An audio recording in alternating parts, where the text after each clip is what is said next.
And so you start thinking about the Sanders Brown Institute, and we tend to forget that it's the number one, not number two, not number three.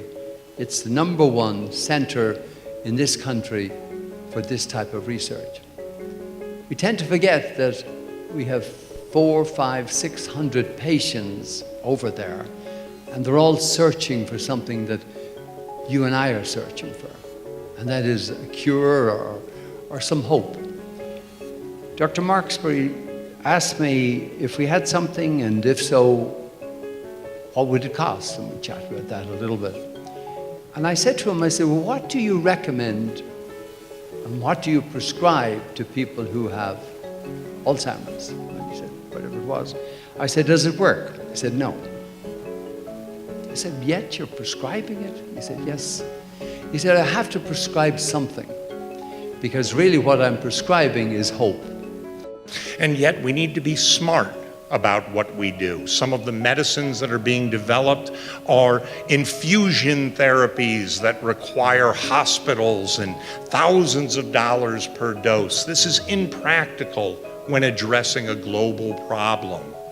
This is one of the things that I'm most fond of several of the medicines that we're testing, and I think that AT-001, a compound we've been working with Alltech on, really is leading the front in that respect.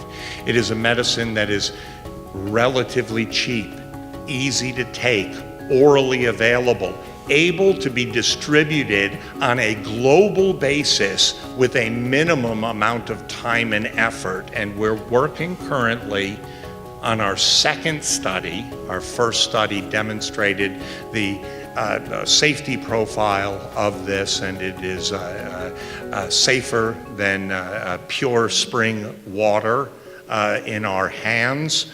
And we're going to continue to drive this medicine and all the medicines that we're currently studying and those that will be coming down the pipeline in the future until the day comes when you don't have to worry about your parents. You don't have to worry about your spouse. And Pearse and I don't have to worry about ourselves.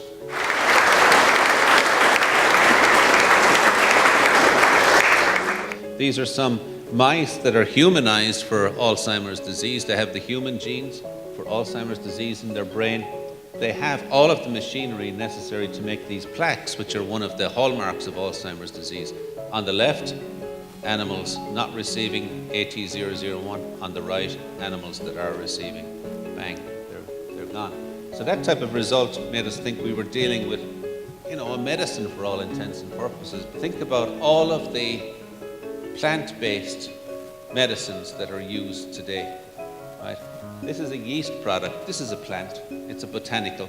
So this is not a drug. It's a supplement.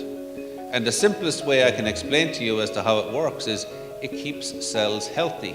It keeps the energy metabolizing machinery of those cells healthy to the extent that you don't get the oxidative damage, the DNA damage that Dr. Jicha mentioned.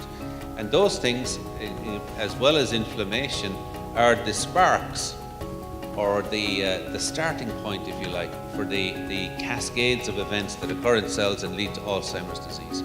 I want to thank my crew as well for their support, because I just drive the bus with this research. I wouldn't go anywhere without good mechanics, but we have plenty of those. So with that, thank you very much.